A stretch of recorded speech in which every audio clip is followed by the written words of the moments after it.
रामकृष्ण हरी मित्रांनो, तुम्हाला माहिती आहे आज काय?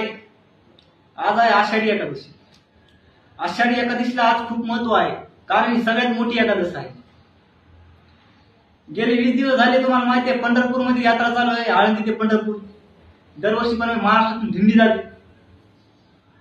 तर तुम्हाला माहिती आहे का आषाढी एकादशी महत्व? ही महाराष्ट्र ही संतांची भूमी आहे. संतांनी आपल्याला एक अनमोल विचार दिलेला आहे.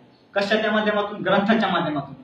संत तुकाराम महाराज झाले, संत ज्ञानेश्वर महाराज झाले, संत गजानन महाराज झाले, आपले संत नामदेव महाराज झाले, आणि खास करून आपल्या परभणीचे संत कोण? संत जनाबाई झाले. तर हे सर्व संत महाराष्ट्रामध्ये वेगवेगळ्या ठिकाणी राहत होते, आणि आपण आपल्या भागामध्ये माणसाला माणुसकीचा धर्म शिकवत होतो, की माणसाने माणुसकीप्रमाणेच राहावं, हे सगळं शिकत होते. आणि आजच्या दिवशी म्हणजे आषाढी एकादशी दिवशी पंढरपूरला सर्व महाराष्ट्राचे संत आज जात होते. पंढरपूर आषाढी एकादशी का जात होते?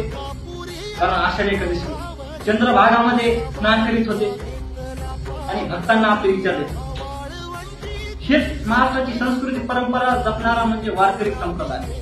त्याला आपण काय म्हणतो? वारकरी संप्रदाय. तुम्हाला माहिती आहे का महाराष्ट्राच्या प्रत्येक गावामध्ये वर्षातून एक सप्ताह, अखंड हरिनाम सप्ताह 7 दिवस चालतो तो सप्ताह. त्या सप्ताहामध्ये ज्ञानेश्वरीच्या माध्यमातून गावातल्या नागरिकांना जीवनाचं मूल्य शिकवतो. संतांना अशा संतांचा मार्ग प्रत्येक गावामध्ये असं शिकतो. कीर्तनकार महाराज त्यांच्या माध्यमातून सांगतात.